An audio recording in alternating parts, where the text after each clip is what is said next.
નમસ્કાર વિદ્યાર્થી મિત્રો, the HB Kapadia group of schools અને જીએસ ટીવીના ઉપક્રમે પ્રસારિત થતા કાર્યક્રમ પાસ થવાના પંચામૃતમાં હું મહેશ પટેલ આપનું હાર્દિક સ્વાગત કરું છું. આ એપિસોડમાં વિદ્યાર્થી મિત્રો આજે આપણે ધોરણ 10 સામાજિક વિજ્ઞાન વિષયની અંદર પાર્ટ બી, જેની અંદર સેક્શન એ વિભાગના 2 ગુણના જે મહત્વપૂર્ણ પ્રશ્નો છે એની આજે આપણે ચર્ચા કરીશું. આમ જોઈએ તો વિદ્યાર્થી મિત્રો પાર્ટ બી એ 50 ગુણનો પૂછાય, જેમાં વિભાગ સેક્શન એની અંદર 10 માર્ક્સના 5 પ્રશ્નો પૂછાતા હોય છે. આ 5 પ્રશ્નોની અંદર જોઈએ તો તમે જો વિદ્યાર્થી મિત્રો કે ધોરણ 10ની અંદર બોર્ડ દ્વારા દરેક પ્રકારનો ગુણભાર નિર્ધારિત કરેલો છે. એટલે એ ગુણભારને ધ્યાનમાં રાખતા, દરેક પ્રકારના વિષય વસ્તુને ધ્યાનમાં રાખતા અમુક પ્રકરણમાંથી તમારે અમુક પ્રકારના પ્રશ્નો કરો તો તમે જેટલી તૈયારી કરી છે, જ્યાં ઊભા છો ત્યાંથી ઝડપથી આગળ વધી શકશો. એટલા માટે અહીંયા કેટલાક મહત્વપૂર્ણ પ્રશ્નોની આપણે આજે ચર્ચા કરવાના છીએ. તો આમાં જોઈએ સેક્શન એની અંદર જે 2 ગુણના પ્રશ્નો પૂછાય એ મોટાભાગે પ્રકરણ 1 થી 10ની અંદર પૂછાતા હોય છે અને આ પ્રકરણોની અંદર 5 પ્રશ્નો લેવામાં આવતા હોય છે. તો કયા પ્રકરણમાંથી મોટા ભાગે આજ દિન સુધીની બોર્ડની પરીક્ષામાં 2 ગુણના પ્રશ્નો પૂછાયા છે અને મહત્વપૂર્ણ પ્રશ્નો કયા છે એની આજે આપણે ચર્ચા કરવાના છીએ. તો વિદ્યાર્થી મિત્રો સૌપ્રથમ જોઈએ આપણે પ્રકરણ 1 કે જેમાંથી આજ દિન સુધી 2 ગુણના પ્રશ્નો જ પૂછાતા રહે છે અને એમસીક્યુ પૂછાતા રહે છે. તો પ્રકરણ 1ની અંદર જે મહત્વપૂર્ણ પ્રશ્નો છે એમાં જોઈએ તો પહેલો પ્રશ્ન છે સંસ્કૃતિ એટલે શું. બીજો પ્રશ્ન જોઈએ તો ભારતની સંસ્કૃતિના વિશિષ્ટ લક્ષણો જણાવો. તો ભારતીય સંસ્કૃતિના મુખ્ય 4 વિશિષ્ટ લક્ષણો છે. એ 4 વિશિષ્ટ લક્ષણોની તમારે સમજ આપવાની છે. ત્રીજો પ્રશ્ન જોઈએ તો ભારતના પ્રાકૃતિક અને સાંસ્કૃતિક વારસા વચ્ચેનો તફાવત જણાવો. ચોથો પ્રશ્ન ભારતની નદીઓ આજ દિન સુધી પવિત્ર લોકમાતાઓ રહી છે. પાંચમો પ્રશ્ન સંસ્કૃતિ માનવને જીવન જીવવાની રીત અર્પે છે. છઠ્ઠો પ્રશ્ન કે આપણો સાંસ્કૃતિક અને પ્રાકૃતિક વારસો પરસ્પર ગાઢ સંબંધ ધરાવે છે. તો આ મહત્વપૂર્ણ પ્રશ્નો હતા. આ પ્રશ્નોની અંદર આપણે કેટલાક પ્રશ્નોની ચર્ચા કરીએ. તો પહેલો પ્રશ્ન અહીંયા જોઈએ કે ભારતીય સંસ્કૃતિના વિશિષ્ટ લક્ષણો જણાવો. તો એમાં 4 લક્ષણો જણાવવાના છે તમારે કે પહેલું વિવિધતામાં એકતા, આધ્યાત્મિકતા અને ભૌતિકવાદનો સંગમ, સહિષ્ણુતા. આ એના મહત્વના લક્ષણો છે. બીજો પ્રશ્ન જોઈએ કે ભારતના પ્રાકૃતિક અને સાંસ્કૃતિક વારસા વચ્ચેનો તફાવત જણાવો. 2 ગુણમાં પૂછાતો આ પ્રશ્ન કે જેમાં બંનેમાં તમારે પહેલા વ્યાખ્યા લખવાની છે. પ્રાકૃતિક વારસો એટલે માનવ, પર્યાવરણ અને પ્રકૃતિ વચ્ચેના નિકટતમ સંબંધોનું પરિણામ, જ્યારે સાંસ્કૃતિક વારસો એટલે કે માનવે પોતાની બુદ્ધિ શક્તિ, કલા કૌશલ્ય અને આવડત દ્વારા જે કંઈ મેળવ્યું કે જે કંઈ સર્જ્યું તેને સાંસ્કૃતિક વારસો કહેવાય છે. પ્રાકૃતિક વારસાના ઉદાહરણ આપવાના જેમ કે નદીઓ, તળાવો, સરોવરો, પર્વતો જે પ્રાકૃતિક વારસા અંતર્ગત આવે. જ્યારે સાંસ્કૃતિક વારસા અંતર્ગત જોઈએ કે માનવ નિર્મિત વસ્તુઓ કે જેની અંદર ઇમારતો, મહેલો, મકાનો, રસ્તાઓ, નગરો ઇત્યાદિનો સમાવેશ થાય છે. પ્રાકૃતિક વારસો એક કુદરત દત્ત છે, જ્યારે સાંસ્કૃતિક વારસો એ માનવ નિર્મિત વારસો છે. તો આટલા 3 પોઈન્ટ બંને બાજુ લખીશું એટલે આપણો તફાવત પૂર્ણ થાય. આગળનો પ્રશ્ન જોઈએ કે ભારતની નદીઓ આજ દિન સુધી પવિત્ર લોકમાતાઓ રહી છે. તો વિદ્યાર્થી મિત્રો કે આપણી પ્રાચીનતમ સંસ્કૃતિ જે હડપ્ય સંસ્કૃતિ છે કે જે સિંધુ અને રાવી નદી તટે વિકસેલી પાંગરેલી સંસ્કૃતિ છે. પ્રાચીન સમયકાળથી નદીઓ છે એ માનવને અનેકવિધ રીતે ઉપયોગી થતી રહી છે. જેમ કે પીવાનું પાણી, સિંચાઈનું પાણી, નદી કિનારાની જમીન, એ ઉપરાંત નદી કિનારાની માટી છે એ મકાનો અને લીંપણો માટે ઉપયોગી રહી છે. નદી કિનારે ઉષા અને સંધ્યાના અનુપમ દ્રશ્યોએ માનવની અંદર કૌશલ્ય સૂઝ, કલા સૂઝ અને સૌંદર્ય સૂઝનો વિકાસ કર્યો છે. અને પ્રાચીન સમયકાળથી અનેકવિધ રીતે ઉપયોગી રહેલી નદીઓને આપણે પવિત્ર લોકમાતાઓ તરીકે ઓળખીએ છીએ. એ પછી જોઈએ આગળ પ્રશ્ન પ્રકરણ 2ની અંદરના મહત્વપૂર્ણ પ્રશ્નોમાં જોઈએ તો પ્રકરણ 2ની અંદર મહાકવિ કાલિદાસનો પરિચય આપો. તો એક નાટ્યકાર તરીકે કાલિદાસનો પરિચય આપવાનો થાય તો એમને લખેલા મુખ્ય 3 નાટકો છે. અભિજ્ઞાન શાંકુતલમ, વિક્રમો વર્ષિયમ, માલવિકા અગ્નિમિત્રમ, જે વૈદર્ભી શૈલીમાં લખાયેલા નાટકો છે, જેમાં શ્રેષ્ઠતમ નાટક અભિજ્ઞાન શાંકુતલ છે.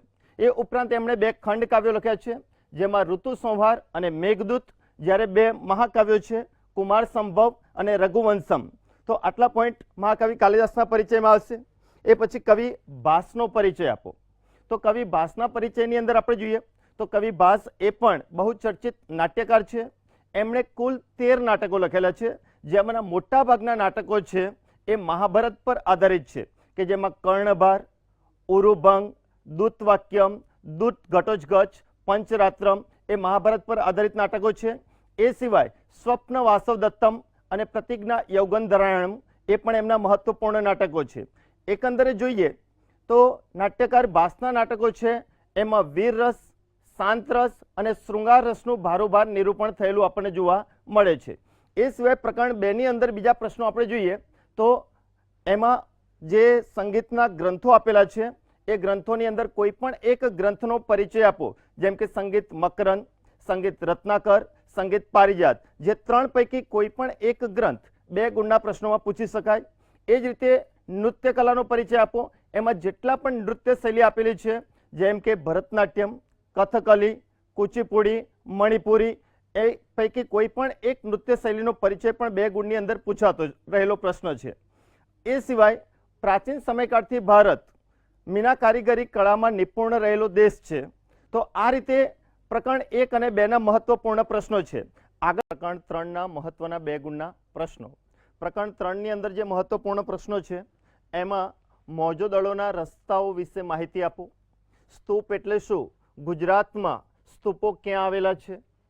ગાંધાર શૈલીનો પરિચય આપો. દ્રવિડ શૈલીનો પરિચય આપો. ગુપ્ત યુગને કલાનો સુવર્ણયુગ કહેવાય છે.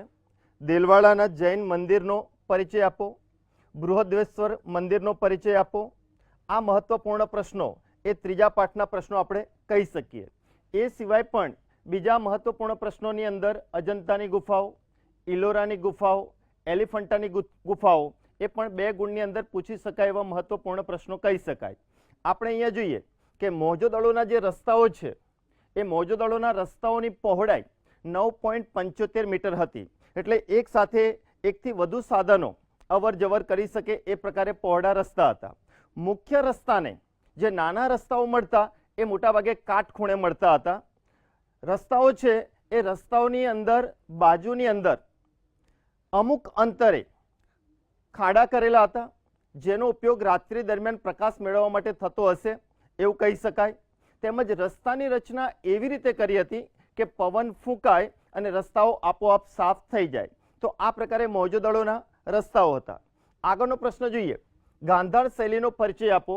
મથુરા શૈલીનો અને દ્રવિડ શૈલી, જે મોટાભાગે આ 3 પ્રશ્નો પૈકી એકાદ પ્રશ્ન વધુ પૂછાતો હોય છે. એમાં મુખ્ય પ્રશ્ન લઈએ ગાંધાર શૈલી. તો ગાંધાર શૈલી એટલે ગ્રીક કલા અને ભારતીય કલાના સુબક સમન્વય સ્વરૂપે નિર્મિત થયેલી શૈલી છે. આ શૈલીને બૌદ્ધ ધર્મના મહાયાન પંથે ઉજાગર કરી છે. મહાયાન સંપ્રદાય એટલે કે જે ભગવાન બુદ્ધને માને છે અને એમની મૂર્તિ પૂજામાં માને છે. એ ઉપરાંત કુષાણ રાજવી કનિષ્કના સમયમાં આ શૈલી પૂર્ણપણે વિકસેલી છે. આ શૈલીની અંદર નિર્મિત જે પણ શિલ્પો છે એમાં અંગ ઉપાંગોનું વાસ્તવિક આલેખન કરવામાં આવે છે. તેમજ આ શૈલીની અંદર બનેલા જે પણ શિલ્પો છે એ મોટાભાગે નળાકાર સ્વરૂપે જોવા મળે છે. અને એના ઉત્તમ ઉદાહરણ એટલે રાવલપિંડીનો માણિકમાલાનો સ્તૂપ અને ધર્મરાજિકાનો સ્તૂપ એ ગાંધાર શૈલીના મહત્વપૂર્ણ સ્તૂપ કહી શકાય. એ પછી બીજી શૈલી આ દ્રવિડ શૈલીનો પરિચય આપો. ઘણીવાર આ પ્રશ્ન પૂછવામાં આવે ત્યારે વિદ્યાર્થીઓ દ્રવિડ શૈલી પૂછવામાં આવી છે અને જવાબ લખતા હોય છે દ્રવિડ જાતિનો. એટલે આ પ્રશ્નને સમજ્યા પછી જવાબ લખવાનો પ્રયત્ન કરો. દ્રવિડ શૈલી એટલે કૃષ્ણ અને ગોદાવરી નદીના કિનારે સાતવાહન રાજવીઓના સમયકાળમાં વિકસેલી શૈલી છે. આ શૈલીના જે સ્તૂપો છે એ 3 આકારમાં જોવા મળે: અંડાકાર, નળાકાર, ઘંટાકાર. તેમજ આ શૈલીના ઉત્તમ ઉદાહરણ કહીએ તો અમરાવતીનો સ્તૂપ એ આ શૈલીનો મહત્વનો સ્તૂપ ગણી શકાય. એ સિવાય ગુપ્ત યુગને કલાનો સુવર્ણયુગ કહેવાય. એ પછી દેલવાડાના જૈન મંદિરનો પરિચય એ મહત્વપૂર્ણ પ્રશ્નો. આગળનો પ્રશ્ન આપણે જોઈએ. બૃહદેશ્વર મંદિરનો પરિચય આપો.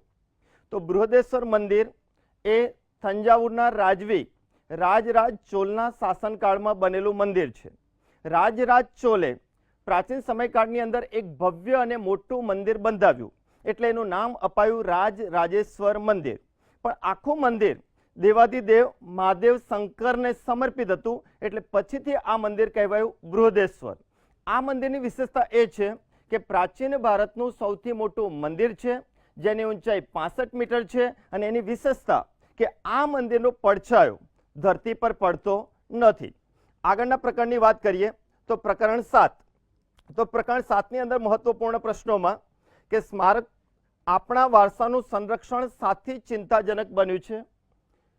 સ્મારકોનું સમારકામ કરતી વખતે કઈ બાબતો ધ્યાનમાં રાખવી જોઈએ? અમુક પ્રશ્નો એવા છે કે જે સંદર્ભ સાહિત્યની અંદર આપેલા નથી, એટલે પુસ્તકનું વાંચન કરી અને એને સમજી અને અમુક પ્રશ્નોના જવાબ આપવા. જેમ કે સ્મારકોનું સમારકામ કરતી વખતે ખાસ કરીને વિદ્વાનો અને પ્રતિષ્ઠિત કલા કારીગરોની દેખરેખમાં સમારકામ થવું જોઈએ. પણ સમારકામ કરતી વખતે જે પણ સ્મારક છે એની ઓરિજિનાલિટી એટલે કે અસલિયત નષ્ટ થવી ન જોઈએ. જો ઓરિજિનાલિટી નષ્ટ થશે તો એનું મૂલ્ય અને મહત્વ ઘટી જશે. જેમ કે અજંતા ઇલોરાની ગુફાઓ આજથી 2000 વર્ષ પહેલાં બનેલી છે, એને રીપેન્ટ કરવાની આવશ્યકતા છે, પણ એ ગુફાઓની અંદર કુદરતી વનસ્પતિજન્ય રંગોનો ઉપયોગ થયો છે. જો આજે એને રીપેન્ટ કરવામાં આવે તો એની ઓરિજિનાલિટી રહેતી નથી. એટલે આ રીતે ઓરિજિનાલિટી ટકી રહે, અસલિયત ટકી રહે એ પ્રકારે સ્મારકોનું સમારકામ થવું જોઈએ. એ પછી આગળનો પ્રશ્ન જોઈએ કે સ્મારકોનું સમારકામ કરતી વખતે કઈ બાબતો ધ્યાનમાં રાખવી જોઈએ? કે પૌરાણિક સ્મારકો છે, લાંબા સમયગાળાથી આ સ્મારકો ટકેલા છે, તો એને લાંબો સમય ટકાવવા માટે સ્મારકોનું સમારકામ કરવું આવશ્યક છે. પણ સમારકામ કરતી વખતે અમુક બાબતો એવી છે કે જેને લીધે એ સ્મારકોનું સમારકામ થઈ શકતું નથી. તો સ્મારકોના સમારકામમાં અવરોધરૂપ સમસ્યાઓ કઈ છે? તો જે તે સ્મારક સુધી પહોંચવામાં અગવડતા પડે છે, સ્મારકોના સમારકામ માટે જરૂરી સાધન સામગ્રી મળતી હોતી નથી, તેમજ પરંપરાગત કલા કારીગરીને જાણનારો વર્ગ આપણી પાસે ઉપલબ્ધ નથી. એટલે કેટલાક સ્મારકોનું આપણે સમારકામ કરી શકતા નથી. પછી 2 ગુણનો આગળનો પ્રશ્ન છે, નિધિ વેપાર કાનૂન એ શું છે? તો નિધિ વેપાર કાનૂન એ 1876માં ઘડાયેલો કાયદો છે. આ કાયદા મુજબ પૌરાણિક જે પણ સ્થળોએથી તમે ખોદકામ કરો, પછી એ તળાવ માટે, મકાન માટે, કૂવા માટે, વાવ માટે કે અન્યત્ર ખોદકામ કરો ને જો તમને કોઈ પૌરાણિક વસ્તુ હાથ લાગી જાય તો કાયદા મુજબ આ વસ્તુઓ તમારે પુરાતત્વ ખાતાને સોંપવાની હોય છે. જેમ કે મહેસાણા જિલ્લામાં વિસનગર નજીક ઉમતા ગામે મળેલી ટેકરાનું ખોદકામ કર્યું ત્યારે કેટલીક જૈન તીર્થંકરો અને દેવદેવીઓની પ્રતિમાઓ મળી આવી, તો એ પુરાતત્વ ખાતાને સોંપવામાં આવી હતી. 8, 9 અને 10ના 2 ગુણના મહત્વના પ્રશ્નો. પ્રકરણ 8ની અંદર આપણે જોઈએ તો મહત્વપૂર્ણ પ્રશ્ન છે કે માનવની તમામ પ્રવૃત્તિઓ ભૂમિ આધારિત છે. એ સિવાય આગળના પ્રશ્નોમાં જોઈએ તો કાળી જમીનને કપાસની જમીન પણ કહે છે. તો કાળી જમીન એ રંગે કાળી, ચીકણી અને કસદાર હોય છે. આ જમીન એ લાંબા સમય સુધી ભેજ સંગ્રહ કરી શકે છે, તેમજ આ જમીનની અંદર કપાસનું હેક્ટર દીઠ ઉત્પાદન વધુ સારું મળી શકે છે. એટલે કાળી જમીનને કપાસની કાળી જમીન તરીકે પણ ઓળખવામાં આવે છે. આગળનો પ્રશ્ન કે જમીન ધોવાણનો પ્રશ્ન ખેડૂતોને પાક ઉગાડવામાં અવરોધ પેદા કરે છે. કારણ કે જમીનને ઉપરના સ્તરોની અંદર કૃષિલાયક, ખેતીલાયક પોષક તત્વો હોય છે, પણ જ્યારે પૂર પ્રકોપની સમસ્યા આવે ત્યારે આ પોષક તત્વો પાણી સાથે ઘસડાઈ જાય છે. એટલે પોષક તત્વો વિહીન જમીન એ કૃષિ પાક ઉગાડવામાં અવરોધ પેદા કરે છે. આગળનો પ્રશ્ન જોઈએ, જમીન નિર્માણની પ્રક્રિયા વર્ણવો. તો જમીન નિર્માણની પ્રક્રિયાની અંદર તમારે કેટલાક મુદ્દાઓ ચોક્કસપણે લખવાના છે. જેમ કે જમીન એ ખડકોના ખવાણની ફલિત પેદાશ છે. પૃથ્વી સપાટી પરના જે તળ ખડકો છે એ તળ ખડકો પર હિમ, હવા, વરસાદ, વનસ્પતિ, જીવજંતુ આ બધાની સંયુક્ત અસર થતી હોય છે. જે સંયુક્ત અસરને કારણે તળ ખડકોનું ખવાણ થતાં એ ભાગીને ભૂક્કો બને છે, જેને કારણે એમાંથી રેતી, માટી, કાંકરા, પથ્થર, નાની મોટી રજ છૂટી પડે, જેનું એક ભૂ આવરણ તૈયાર થાય. આ ભૂ આવરણને આપણે રેગોલિથ કહીએ છીએ. અને આ રેગોલિથની અંદર માત્ર ખનિજ તત્વો જ હોય છે. પછીથી ભૂ આવરણમાં હવા અને પાણી સાથે કેટલાક જૈવિક તત્વો ભળે છે અને એનાથી એક પાતળું પડ તૈયાર થાય છે, જેને જમીન કહે છે. તો જમીન નિર્માણની અંદર આ પ્રકારે તમારે જવાબ લખવાનો છે. આગળનો પ્રશ્ન, જમીન ધોવાણ અટકાવવાની પદ્ધતિઓ જણાવો. તો જમીન ધોવાણ અટકાવવાની 3 પદ્ધતિઓ છે, જેમ કે પહાડી વિસ્તારની અંદર જંગલોનું પ્રમાણ વધારવું, પહાડી વિસ્તારની અંદર પગથિયા આકારે ખેતી કરવી, તેમજ પહાડી વિસ્તારની અંદર અન્ય કેટલાક ઉપાયો હાથ ધરીને જમીન ધોવાણને અટકાવી શકીએ. એ સિવાય બીજો એક પ્રશ્ન એવો છે કે જમીન ધોવાણ એટલે શું અને તે કઈ કઈ રીતે થાય છે. તો જમીન ધોવાણ એટલે માટીના કણોનું એક સ્થળેથી બીજા સ્થળે દૂર સુધી હડસેલાઈ જવાની પ્રક્રિયાને કહેવાય જમીન ધોવાણ. જમીન ધોવાણ મોટા ભાગે 3 રીતે થાય છે: પળ ધોવાણ, કોતર ધોવાણ અને પાણી થકી થતું ધોવાણ. એ પછી પ્રકરણ 9 ની અંદર આપણે જોઈએ તો એમાં મોટા ભાગે 3 પ્રશ્નો મોસ્ટ ઇમ્પોર્ટન્ટ છે કે જેમાં ભારતમાં જંગલોનું વિતરણ અસમાન છે, ચિપકો આંદોલન વિશે સમજૂતી આપો અને જૈવ આરક્ષિત ક્ષેત્રો એટલે શું. પહેલો પ્રશ્ન આપણે જોઈએ, ભારતમાં જંગલોનું વિતરણ અસમાન છે, જ્યાંથી MCQ પણ પૂછી શકાય. તો ભારતની અંદર અંદમાન નિકોબાર દ્વીપ સમૂહ કે જ્યાં જંગલોનું પ્રમાણ 86.9% છે, જે સૌથી વધુ પ્રમાણ કહી શકાય. જ્યારે હરિયાણાની અંદર જંગલોનું પ્રમાણ ફક્ત 3.8% છે.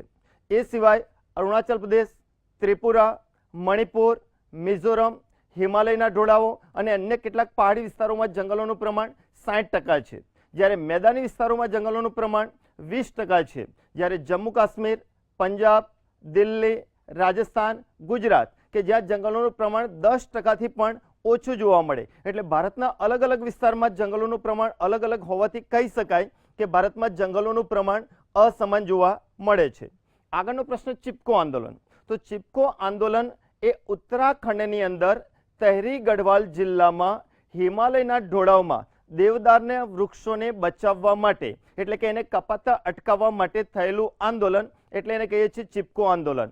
આ આંદોલનનું નેતૃત્વ શ્રી સુંદરલાલ બહુગુણા અને ચંડી પ્રસાદના નેતૃત્વમાં થયું હતું કે જેમાં પર્યાવરણ પ્રેમી લોકો દેવદારના વૃક્ષોને કપાતા અટકાવવા માટે દેવદારના વૃક્ષને બાથ ભીડીને ચીપકી જતા કે જેને કારણે વૃક્ષને કાપી ન શકાય. એટલે આ પ્રકારે થયેલા આંદોલનને કહેવાય છે ચિપકો આંદોલન.